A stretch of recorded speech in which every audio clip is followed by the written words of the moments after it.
Hello students, मैं हूं प्रवीण, आपका केमिस्ट्री एजुकेटर, और आपका स्वागत है हमारे क्यूट से चैनल पर जिसका नाम है CUET मॉक। बच्चों, हम सॉल्यूशंस चैप्टर कर रहे हैं। सॉल्यूशंस चैप्टर फर्स्ट लेक्चर आपने ज़रूर देखा होगा, आपको पसंद भी आया होगा। आज बच्चों हम सॉल्यूशंस चैप्टर का सेकंड लेक्चर मैं आपके लिए लेकर हाजिर हूँ। बिना समय व्यर्थ किए बच्चों शुरू करते हैं। तो आज का जो लेक्चर है वो भी बच्चों इम्पॉर्टेंट होने वाला है। मोटो आपको ध्यान में रखना है। मोटो जो है बच्चों वो आपको क्यों ध्यान में रखना है, क्योंकि आपको हमेशा उस मोटो पर ही काम करना है। धुआं उड़ा देंगे, ऐसे पढ़ेंगे, केमिस्ट्री आसान बना देंगे। आज का लेक्चर इम्पॉर्टेंट होने वाला है। पेन पेपर लेकर ज़रूर, मुझे यकीन है आप लोग बैठे होंगे। तो सबसे पहले बच्चों हम शुरू करते हैं वहाँ से जहाँ से हमने छोड़ा था। कहाँ छोड़ा था? आप लोगों के लिए कुछ सवाल मैंने दिए थे, 2 सवाल थे वो। सबसे पहले हम उन्हीं को डिस्कस करेंगे, ठीक है। तो सबसे पहले अपनी किताब आज की शुरू करते हैं और देखते हैं कि क्या हमें उसमें देखने को मिलेगा। कुछ रिकॉल कर लेते हैं। रिकॉल के लिए सबसे पहले आपको ये सवाल आपकी स्क्रीन पर नज़र आ रहा है। सवाल क्या था कि इनमें से सॉलिड सॉल्यूशन कौन सा है? सॉलिड सॉल्यूशन कौन सा है? क्या ब्रास, क्या जर्मन सिल्वर, क्या स्टेनलेस स्टील, या ये सभी सॉलिड सॉल्यूशंस हैं बच्चों? आई होप आप सबने जवाब ढूंढ लिया होगा, एक्सप्लोर किया होगा अच्छे से। देखते हैं कि आप में से कितने बच्चों का सही जवाब था। तो जवाब आपकी स्क्रीन पर आ चुका है। जवाब है बच्चों ऑल ऑफ दीज। ये सभी सॉल्यूशंस कैसे हैं? सॉलिड सॉल्यूशंस हैं। अब वो सॉलिड सॉल्यूशंस क्यों हैं, कौन कौन से मेटल्स उनमें, ये भी जानेंगे। अब हम एक्सप्लेनेशन बहुत इंपॉर्टेंट होती है क्वेश्चन की, तो वो देखते हैं ज़रा। सबसे पहले बच्चों जिक्र करते हैं ब्रास का। ब्रास जो है ये आपको नज़र आ रहा है कि सॉल्यूशन किसका है? It is a solution of molten copper and molten zinc. इसका मतलब ये क्या हुआ? एलॉय। एलॉय क्या होता है बच्चों? बचपन में आपने पढ़ा है, alloy is a mixture of metals and metals as well as metals and non metals. तो यहाँ पर दोनों मेटल्स ही तो हैं, कॉपर और जिंक। दोनों से मिलकर क्या बना? ब्रास, ठीक है। तो ये हुआ सॉलिड सॉल्यूशन। अच्छा, आगे देखते हैं। दूसरा क्या था बच्चों? German silver. जर्मन सिल्वर में आपको नजर आ रहा है कि ये 60% कॉपर, 20% जिंक और बाकी का 20% निकल। यानी कि इसमें तो 3 मेटल्स आ गए हमारे पास। कौन कौन से आए बच्चों? कॉपर, जिंक एंड निकल। तो ये 3 मेटल से मिलकर बनता है जर्मन सिल्वर। क्लियर? आगे देखते हैं। स्टेनलेस स्टील, घर पे बर्तन इस्तेमाल होते ही हैं। स्टेनलेस स्टील देखते हैं। स्टेनलेस स्टील की आपको स्टेटमेंट बच्चों स्क्रीन पर नज़र आ रही है। बहुत अच्छे से हम लोग इसको रीड आउट करते हैं। हमें नज़र आ रहा है कि जब आयरन को मिक्स किया जाता है, किसके साथ? निकल and chromium. When iron is mixed with निकल एंड क्रोमियम, हमें मिलता है स्टेनलेस स्टील बच्चों। क्या मिल रहा है बच्चों? स्टेनलेस स्टील, जो कि हार्ड भी है एंड उसमें आसानी से जंग नहीं लगती है। अगर आयरन के ही बर्तन हम लोग यूज करें तो बहुत जल्दी उसमें कोरोजन देखने को मिलेगा। Rusting of iron is called corrosion, but stainless steel में ऐसा देखने को नहीं मिल रहा है। सो ये भी 3 जो मेटल से मिलके बना है, it is a solid solution. अच्छा था सवाल बच्चों, नॉलेज भी बूस्ट हुई है आपकी और आपको और इंफॉर्मेशन भी मिली है, ठीक है ना। आगे चलते हैं। जो दूसरा सवाल था बच्चों कि इनमें से कौन सी स्टेटमेंट एरेटेड वाटर के लिए सही है। और सवाल में मैंने आपसे पूछा था कि क्या CO2 सॉल्यूट है, क्या वाटर सॉल्वेंट है, क्या ये लिक्विड सॉल्यूशन होता है। तो देखते हैं इसका जवाब क्या है। और ये रहा जवाब आपकी स्क्रीन पर। जवाब बच्चों इसमें भी ऑल ऑफ दीज। जी हाँ, ऑल ऑफ दीज का मतलब इसकी एक्सप्लेनेशन आपके समझ में आ चुकी है। एक्सप्लेनेशन क्या होगी फिर? CO2 प्लस वाटर, इनसे मिलकर ही तो बना है एरेटेड वाटर। CO2 उसमें सॉल्यूट है और वाटर सॉल्वेंट। तो एक सवाल से इंफॉर्मेशन भी मिल गई और हमारा सवाल भी तैयार हो गया। वादा किया था बच्चों कि घबराने की ज़रूरत नहीं है। ऐसे करते करते हर वीडियो लेक्चर के साथ आपके पास क्वेश्चन बैंक भी इकट्ठा होता जाएगा, है ना। और इंट्रोडक्टरी लेक्चर में आपने देखा ही था कि लास्ट वीडियो लेक्चर पे मॉक्स भी अवेलेबल रहेंगे।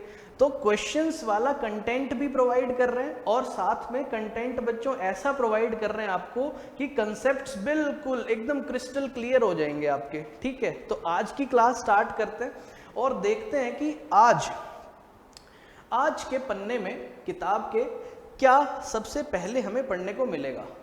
यस, आपके सामने आ चुका है। आज हम जानेंगे बच्चों की सॉल्यूशन की कंसंट्रेशन को हम कैसे एक्सप्रेस कर सकते हैं। सॉल्यूशन की कंसंट्रेशन को देखते हैं। इसमें सबसे पहले हमें क्या पता लगा।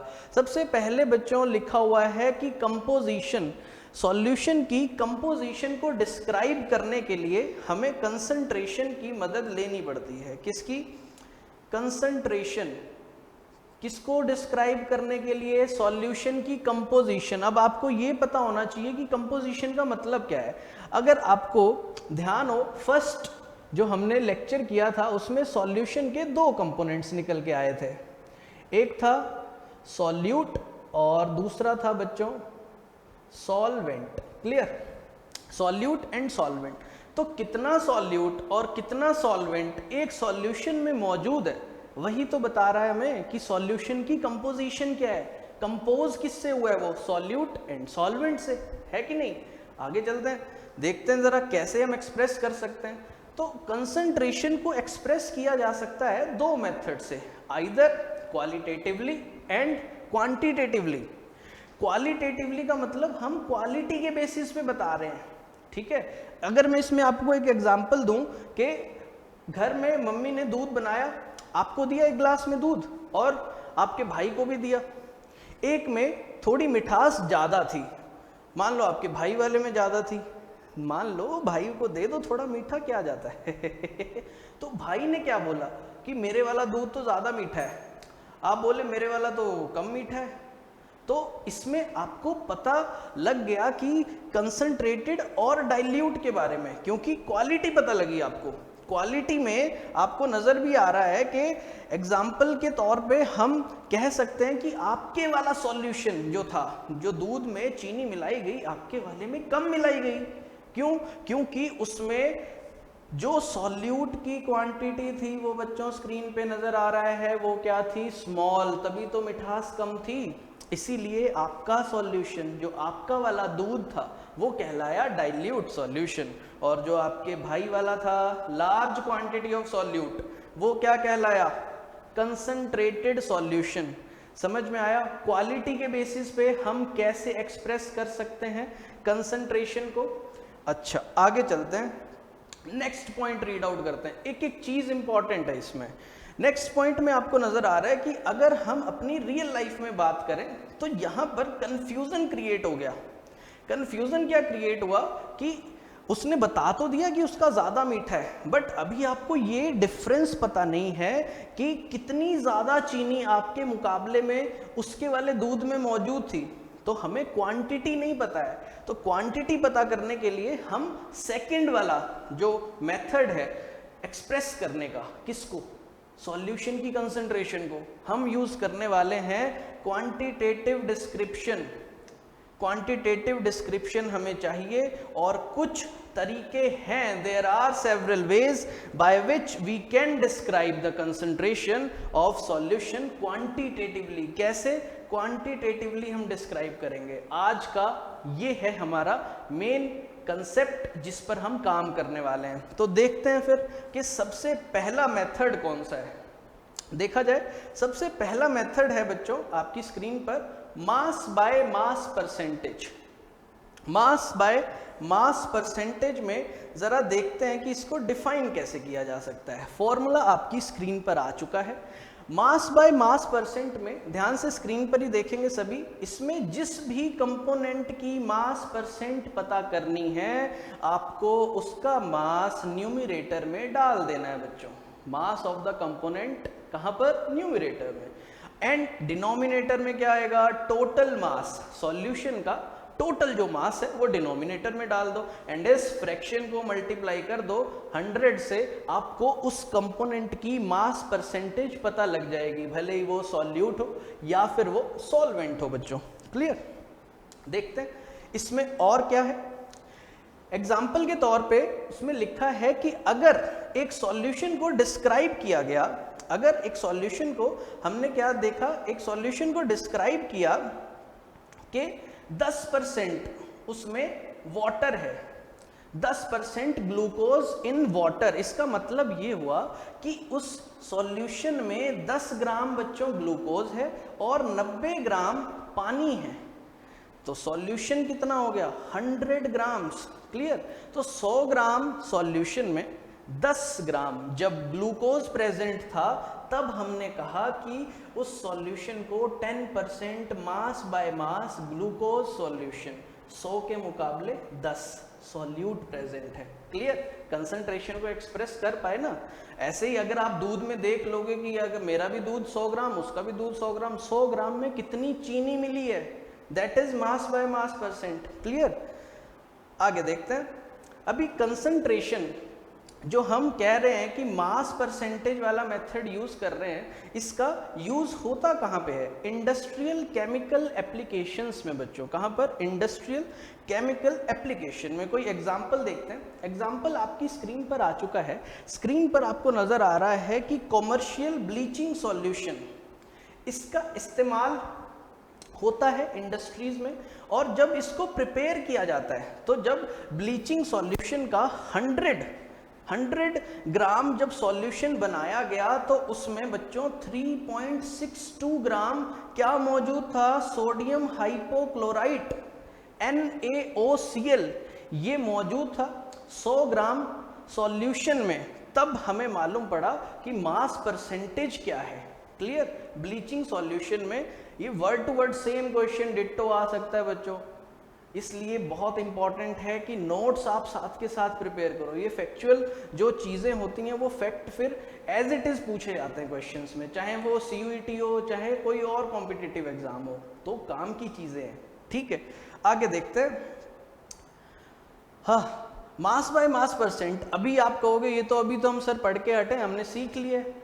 अब सीखा हुआ कुछ अप्लाई भी तो किया जाए। सवाल आपकी स्क्रीन पर आ चुका है बच्चों। सवाल क्या है कि 40 gram a solution contains 40 gram common salt. Common salt सबको पता है क्या होता है, NaCl, और उसको डिसॉल्व किस में किया गया बच्चों? ये लिखा हुआ है 360 grams of water and we have to calculate the concentration in terms of mass by mass percent। इसके टर्म्स में हमें कंसंट्रेशन बतानी है। ठीक, चलिए शुरू करते हैं।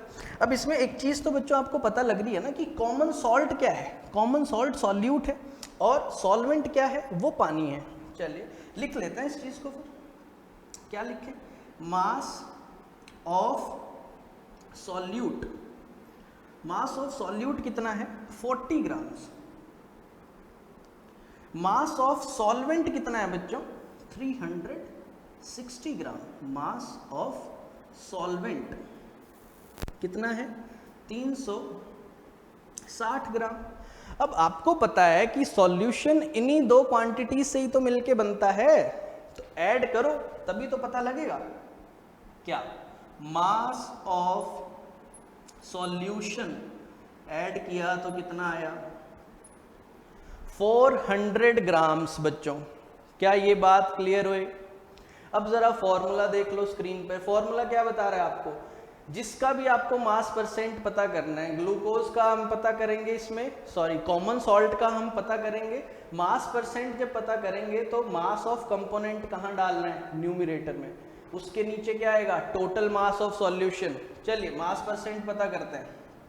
मास परसेंट ऊपर क्या आएगा? कंपोनेंट का मास कितना है? 40। नीचे क्या आएगा? टोटल मास ऑफ सॉल्यूशन कितना आ गया है? 400। मल्टीप्लाई कर दिया जाए किससे? 100 से।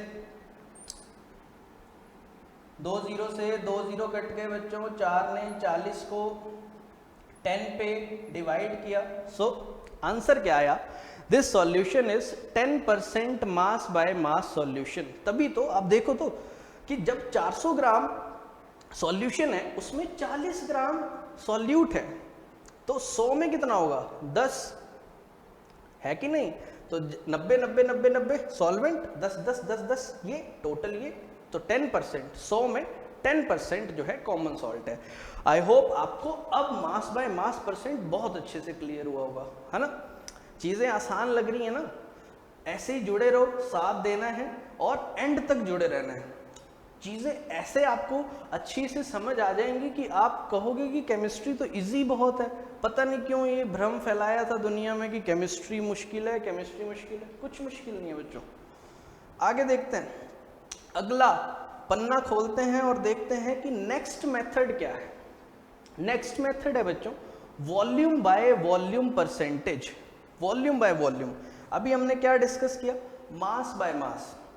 वॉल्यूम बाय वॉल्यूम में जो काम मास कर रहा था, जो क्वांटिटी हमने क्या ली हुई थी, मास ली हुई थी, अब हमने उसकी जगह वॉल्यूम परसेंट निकालेंगे।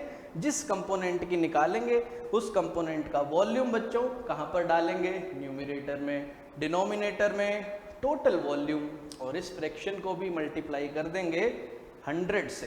क्लियर। इसका भी कोई एग्जाम्पल देखते हैं। एग्जाम्पल है बच्चों 10% इथेनॉल सॉल्यूशन, स्क्रीन पे नजर आ रहा है।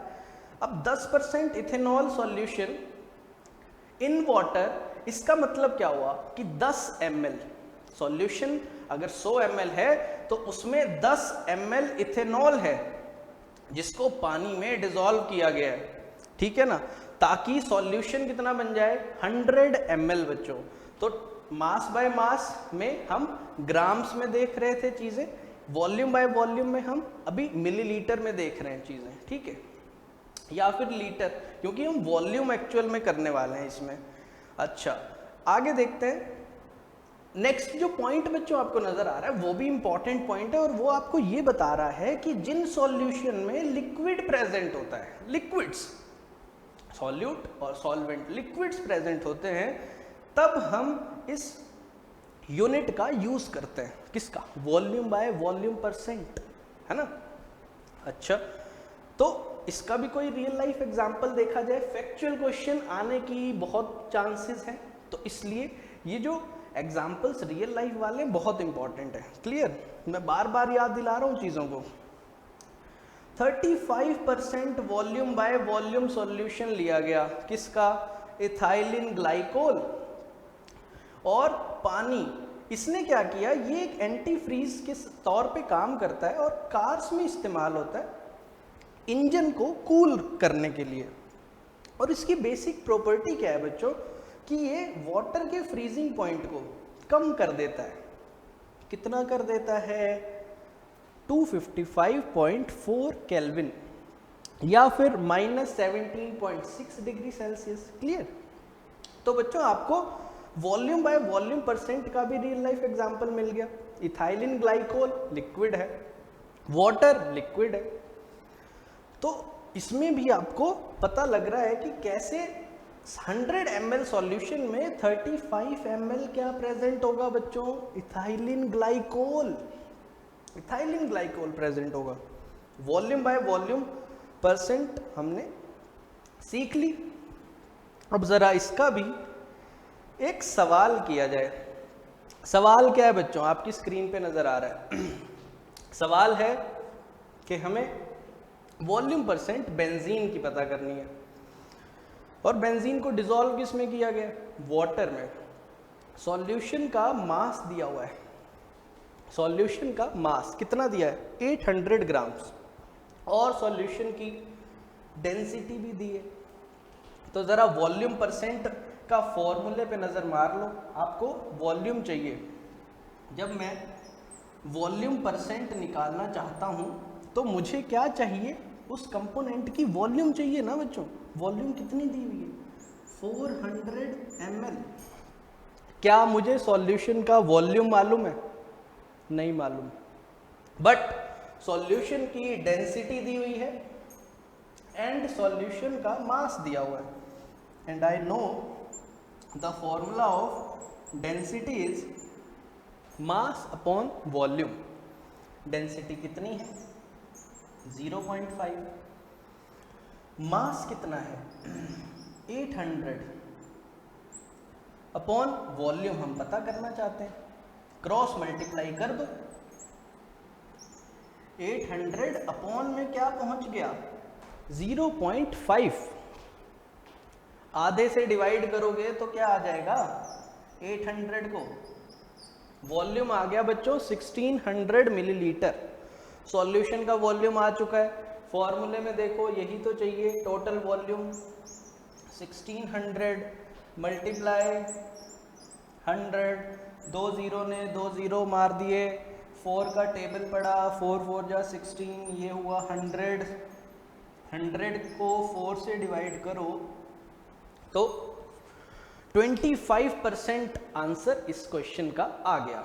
25% ये सॉल्यूशन है कैसा, वॉल्यूम बाय वॉल्यूम। क्या ये सवाल समझ में आया? वॉल्यूम बाय वॉल्यूम आपको बड़े अच्छे से समझ में आया होगा, है ना? तो ऐसे ही बच्चों जुड़े रहो। अब देखते हैं कि अगले पन्ने पर क्या है आपके लिए, next page. And the third method for expressing the concentration is mass by volume percent. अभी सबसे पहला था मास बाय मास, फिर हमने किया वॉल्यूम बाय वॉल्यूम, अब क्या है मास बाय वॉल्यूम। जरा इसमें देखते हैं, another unit which is commonly used, कहां पर, मेडिसिन एंड फार्मेसी। कहां पर यूज हो रही है, medicine and pharmacy.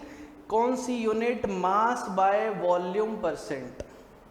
Real life examples मैं फिर बता रहा हूँ, चीज़ों को ऐसे याद रखना कि ये वाली जो कंसंट्रेशन टर्म है वो कहाँ पर यूज़ हो रही है, पिछली कहाँ पर यूज़ हो रही थी, अगली कहाँ पर यूज़ होंगी, सब कुछ याद रखना पड़ता है साहब। हाँ, तो इसका मतलब क्या है कि 100 ml सॉल्यूशन में, क्योंकि इस बार हमें क्या चाहिए, वॉल्यूम चाहिए सॉल्यूशन का, और सॉल्यूट का क्या चाहिए, मास, तभी तो बच्चों बनेगा मास बाय वॉल्यूम। क्लियर? तो मास ऑफ सॉल्यूट कितना 100 ml सॉल्यूशन में डिसॉल्व हो गया, वहां से हमें पता लगेगा मास बाय वॉल्यूम परसेंट का। जरा इसका भी फॉर्मूला देख लो, मास बाय वॉल्यूम परसेंट का फॉर्मूला नजर आ रहा है।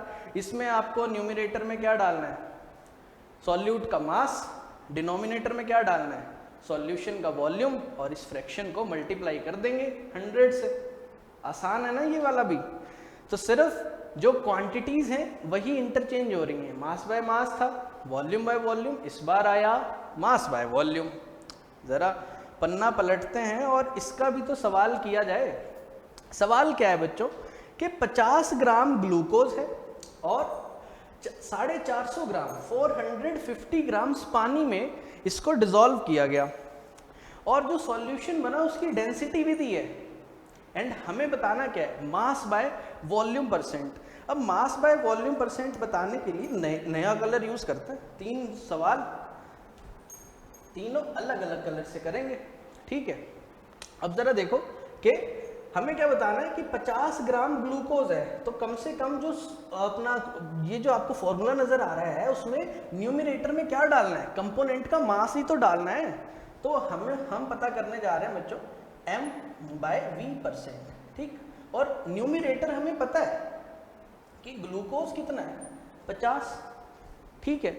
अभी डिनोमिनेटर जो टोटल वॉल्यूम है वो पता नहीं है बच्चों, बिकॉज हमें सॉल्यूशन का मास निकालना है पहले, तो मास। अब 50 ग्राम्स ग्लूकोज और 450 ग्राम्स वाटर ऐड करो, तब पता लगेगा मास ऑफ सॉल्यूशन कितना आ गया, क्योंकि 50 प्लस 450, सॉल्यूशन का मास कितना आ गया 500, ठीक है? समझ में आया? सॉल्यूशन का मास आ गया 500 ग्राम्स। हम क्या पता करना चाहते हैं, हम सॉल्यूशन की वॉल्यूम पता करना चाहते हैं बच्चों, हमें वॉल्यूम चाहिए। डिनोमिनेटर के लिए क्या चाहिए, वॉल्यूम। फॉर्मूला डेंसिटी का फिर से यूज करेंगे, यही तो है formula, density is equals to mass by volume.